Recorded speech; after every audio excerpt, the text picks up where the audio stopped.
வணக்கம். தினமலர்.com மாலை 4 மணி செய்திகள். முக்கிய நிகழ்வுகள். ஜெயலலிதா ஜாமீன் வழக்கில் சுப்பிரமணியசாமி திடீர் மனு, வெள்ளியன்று உச்சநீதிமன்றத்தில் விசாரணை.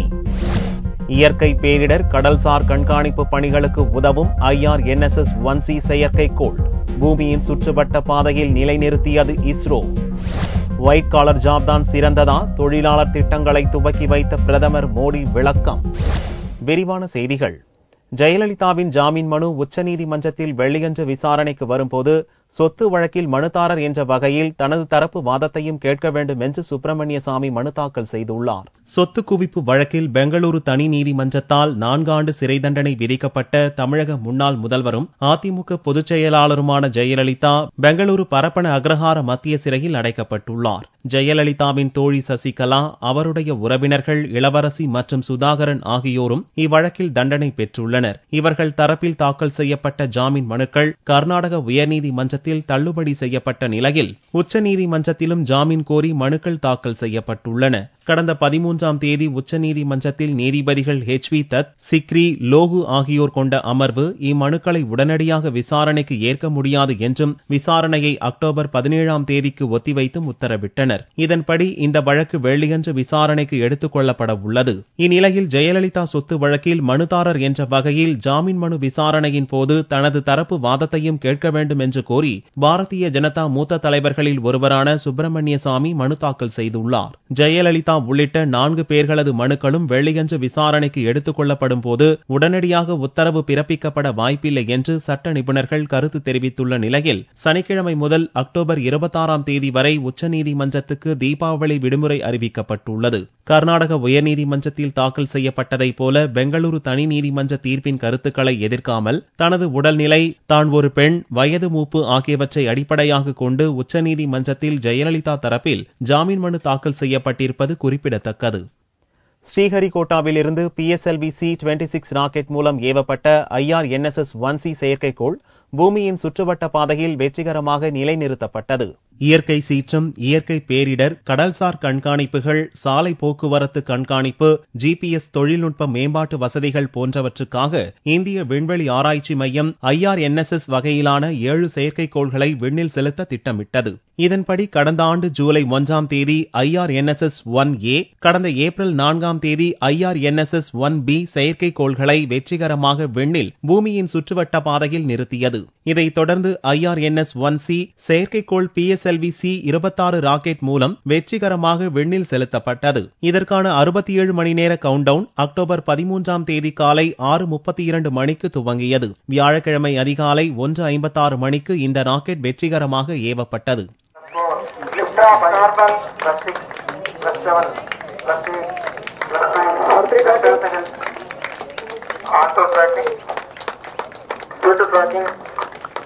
Beyond tracking.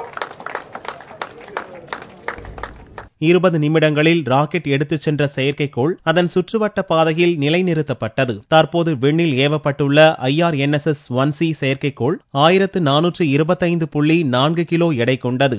இதன் ஆயுட்காலம் 10 ஆண்டுகள் என்பது குறிப்பிடத்தக்கது.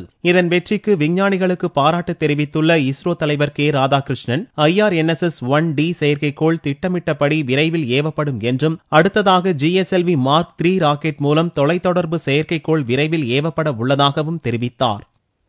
தொழிலாளர்களுக்கான பண்டிட் தீனதயாள் உபாத்யாய் ஸ்ரமேவ் ஜெயதே காரியாக்ரம் திட்டத்தை பிரதமர் நரேந்திர மோடி வியாழனன்று துவக்கி வைத்தார். தொழில்துறை மேம்பாட்டுக்காகவும் தொழிலாளர்கள் கண்காணிப்பை வெளிப்படையாகவும் நம்பகத்தன்மையுடனும் அளிப்பதற்கான ஒருங்கிணைந்த தொழிலாளர் இணையதளம் துவக்க விழா உள்ளிட்ட தொழிலாளர் நலனுக்கான பல்வேறு திட்டங்களின் துவக்க விழா டெல்லியில் வியாழனன்று நடந்தது. இத்திட்டங்களை துவக்கி வைத்து பேசிய பிரதமர் நரேந்திர மோடி, தொழிலாளர்களின் பிரச்சினைகளை அவர்களின் பார்வையில் தொழிலதிபர்கள் காண வேண்டும் என்றும், நாட்டின் வளர்ச்சிக்கு தொழிலாளர்கள் இன்றியமையாதவர்கள் என்றும், மேக் இன் இந்தியா திட்டம் வெற்றியடைவதற்கான முயற்சிகளுக்கு இதுபோன்ற திட்டங்கள் பயனுள்ளதாக அமையும் என்று கூறினார். सत्यमेव जयते से परिचित है.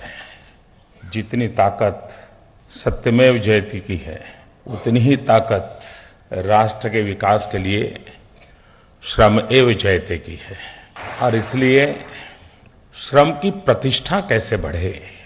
दुर्भाग्य से हमारे देश में व्हाइट कॉलर जॉब उसका बड़ा गौरव माना गया.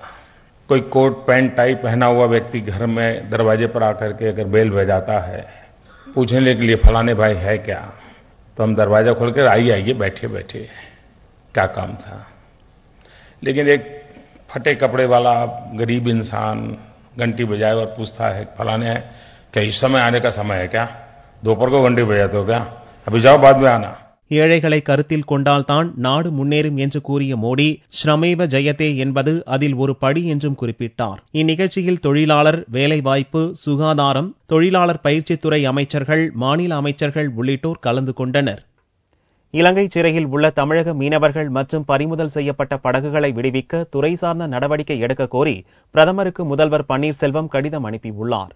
தமிழக முதல்வர் பன்னீர்செல்வம் பிரதமர் மோடிக்கு வியாழனன்று ஒரு கடிதம் அனுப்பி வைத்துள்ளார். கடந்த 8ஆம் தேதி மோடிக்கு தான் எழுதிய கடிதத்தில் 24 தமிழக மீனவர்கள் மற்றும் பறிமுதல் செய்யப்பட்ட 75 படகுகளை தாங்கள் தலையிட்டு மீட்டுத்தர கோரியிருந்ததை சுட்டிக்காட்டியுள்ளார். தற்போது வரை 24 மீனவர்கள் இன்று வரை இலங்கை சிறையில் வாடுவதாக கூறியுள்ள பன்னீர்செல்வம், படகுகள் இன்றி தமிழக மீனவர்கள் வாழ்வாதாரம் பாதிக்கப்பட்ட நிலையில் தவித்து வருவதாக தெரிவித்துள்ளார்.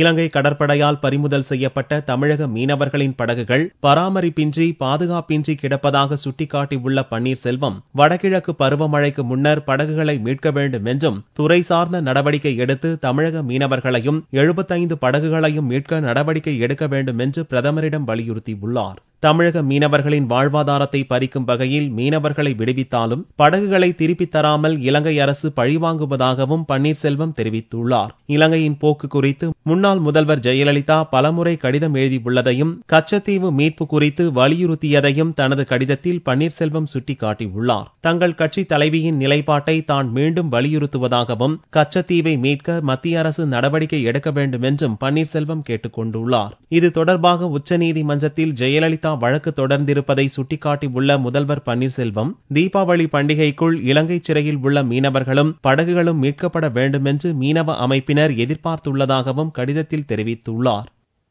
இலங்கை அருகே வளிமண்டல மேலடுக்கில் உருவாகியுள்ள காற்றழுத்தத்தின் காரணமாக தமிழகத்தின் பல்வேறு இடங்களில் பரவலாக மழை பெய்ய வாய்ப்புள்ளதாக வானிலை மையம் தெரிவித்துள்ளது. தென்மேற்கு வங்கக்கடல் பகுதியில் இலங்கை அருகே வளிமண்டல மேலடுக்கில் உருவான காற்றழுத்தம் காரணமாக புதனன்று தமிழகத்தில் பல்வேறு இடங்களில் பரவலாக மழை பெய்தது. இதே நிலை நீடிப்பதால் வரும் 24 மணி நேரத்தில் தமிழகத்தின் பெரும்பாலான பகுதிகளில் மழை பெய்ய வாய்ப்புள்ளதாக சென்னை வானிலை மைய இயக்குநர் பாலச்சந்திரன் தெரிவித்தார். தென்மேற்கு வங்கக்கடலில் இலங்கைக்கு அருகே காற்றின் மேலடுக்கு சுழற்சியின் காரணமாக தமிழகத்தில் அநேக இடங்களில் பரவலாக மழை பெய்துள்ளது. வரும் 24 மணி நேரத்தை பொறுத்தவரையில் தமிழ்நாடு மற்றும் புதுச்சேரியில் அநேக இடங்களில் மழை பெய்ய வாய்ப்புள்ளது. சென்னை பொறுத்தவரை வானம் மேகமூட்டத்துடன் காணப்படும். நகரின் சில பகுதிகளில் ஓரிரு முறை மழை பெய்ய வாய்ப்புள்ளது. கடந்த 24 மணி நேரத்தில் தூத்துக்குடி மாவட்டம் கழுகுமலையில் 9 சென்டிமீட்டர் மழை பதிவாகியுள்ளதாக வானிலை மையம் தெரிவித்துள்ளது. வெளிமாநில தொழிலாளர்களை பணியில் அமர்த்துவோம் என்று நிர்வாகம் அறிவித்ததை அடுத்து NLC போராட்டம் தீவிரமடைந்துள்ளது. கடந்த 43 நாட்களாக NLC ஒப்பந்த தொழிலாளர்கள் பணி நிரந்தரம், குறைந்தபட்ச ஊதியம் உள்ளிட்ட 6 அம்ச கோரிக்கைகளை வலியுறுத்தி பல்வேறு போராட்டங்களை நடத்தி வருகின்றனர். இதுவரை நடந்த 13 கட்ட பேச்சுவார்த்தை தோல்வியில் முடிந்தது. இந்நிலையில் மின் உற்பத்தி பாதிக்கும் அபாயத்தை தடுக்க வெளிமாநில தொழிலாளர்களை கொண்டு பணிகளை மேற்கொள்வோம் என்று NLC நிர்வாகம் அறிவித்தது. இதனால் வரும் 18ஆம் தேதி NLC முற்றுகை போராட்டத்தை நடத்தப் போவதாக அறிவிக்கப்பட்டுள்ளது. கடந்த 44 நாட்களுக்கு மேலாக போராடி வருகின்ற NLC ஒப்பந்த தொழிலாளர்களை உடனடியாக NLC நிர்வாகமும் மத்திய அரசும் பணிநிரந்தரம் செய்ய வேண்டும். அவர்களுக்கு ஆதரவாக வருகின்ற 18ஆம் தேதி காலை 10 மணி அளவில் NLC தலைமை இயக்குனர் அலுவலகத்தை தமிழக வாழ்வுரிமை கட்சியின் சார்பாக NLC தொழிலாளர்களை திரட்டி, தமிழக வாழ்வுரிமை கட்சி தொண்டர்களை திரட்டி ஒரு மாபெரும் முற்றுகை போராட்டம் நடத்தப்படும் என்பதை தெரிவித்துக் கொள்கிறேன். ஒப்பந்த தொழிலாளர்கள் உடனடியாக பணிக்கு திரும்பவில்லை என்று சொன்னால் வெளி மாநில தொழிலாளர்களை கொண்டு பணியை நாங்கள் தொடங்குவோம் என்று அறிவித்திருக்கின்ற NLC-யினுடைய ஆணவ போக்கை வன்மையாக கண்டிக்கிறேன். இப்பிரச்சனையில் தமிழக முதல்வர் தலையிட்டு நிரந்தர தீர்வை பெற்றுத்தர வேண்டும் என்று NLC ஒப்பந்த தொழிலாளர்கள் கோரிக்கை வைத்துள்ளனர். அரசியலுக்கு பிழைக்க வரவில்லை, உழைக்கவே வந்திருக்கிறேன் என்று தேமுதிக தலைவர் விஜயகாந்த் தெரிவித்துள்ளார். ரிஷிவந்தியம் தொகுதியின் தேமுதிக எம்எல்ஏவும் எதிர்க்கட்சி தலைவருமான விஜயகாந்த் தமது தொகுதியில் 62 லட்சம் ரூபாய் மதிப்பிலான நலத்திட்டங்களை புதனன்று வழங்கினார். அவ்விழாவில் பேசிய அவர், தமிழக சட்டசபையில் தேமுதிகவிற்கு இறங்குமுகம் என கூறியவர்கள் தற்போது யாருக்கு இறங்குமுகம் என்பதை அறிந்து கொள்ள வேண்டும் என்றார். தான் அரசியலுக்கு பிழைக்க வரவில்லை என்றும் உழைக்க வந்ததாகவும் விஜயகாந்த் கூறினார்.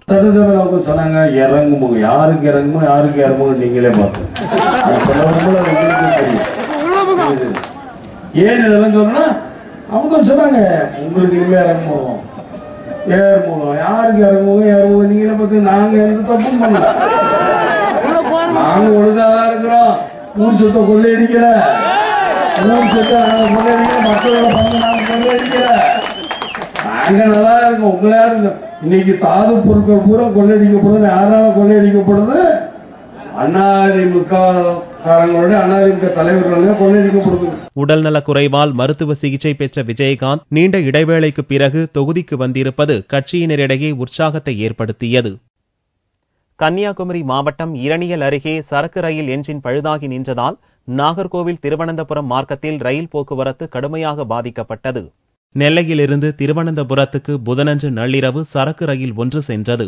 இரணியல் அருகே சென்றபோது ரயில் என்ஜினில் திடீரென்று பழுது ஏற்பட்டது. இதனால் இரணியலுக்கும் பள்ளியாடிக்கும் இடையில் ரயில் நின்றது. இது குறித்து நாகர்கோவில் மற்றும் திருவனந்தபுரம் ரயில் நிலைய உயரதிகாரிகளுக்கு தகவல் கொடுக்கப்பட்ட நிலையில் உடனடியாக என்ஜின் அனுப்புவதில் சிரமம் ஏற்பட்டது. இதனால் குருவாயூரில் இருந்து சென்னை செல்லும் எக்ஸ்பிரஸ் ரயில் வியாழனன்று திருவனந்தபுரத்தில் நிறுத்தப்பட்டன. நாகர்கோவிலிருந்து வியாழனன்று புறப்பட வேண்டிய விரைவு ரயில்கள் மற்றும் பயணிகள் ரயில்கள் புறப்படவில்லை. இதனால் பயணிகள் பெரும் சிரமம் அடைந்தனர். குருவாயூர் எக்ஸ்பிரஸ் காலையில் 5:25 டைம், காலையில் அவசரமா நேரத்தோட வந்தாச்சு. இங்க வந்த பிறகுதான் தெரியும் ட்ரெயின் வரல.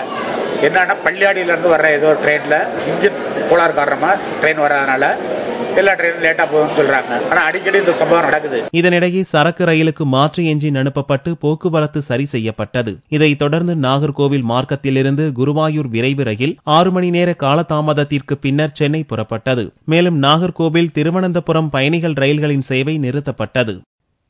வேலூர் குடியாத்தம் வனப்பகுதியில் மான் வேட்டையாடிய 4 பேரை நாட்டு துப்பாக்கிகளுடன் வனத்துறையினர் கைது செய்தனர்.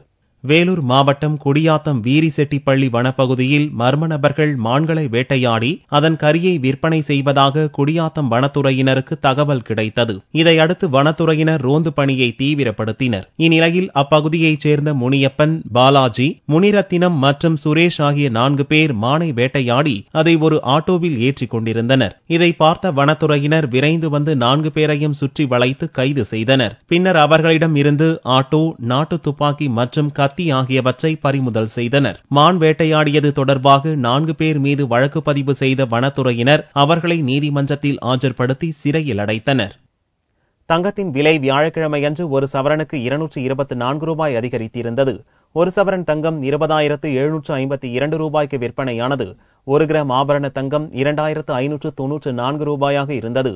வெள்ளி 1 கிராமுக்கு 70 காசுகள் உயர்ந்து 41 ரூபாய் 60 காசுகளுக்கு விற்பனையானது. பார்வெள்ளியின் விலை 38,880 ரூபாயாக இருந்தது. தஞ்சை பெரிய கோவில் கோட்டையைச் சுற்றியுள்ள அகழியில் பொதுமக்கள் மற்றும் சுற்றுலா பயணிகளுக்கான படகு போக்குவரத்து வியாழனன்று துவக்கப்பட்டது.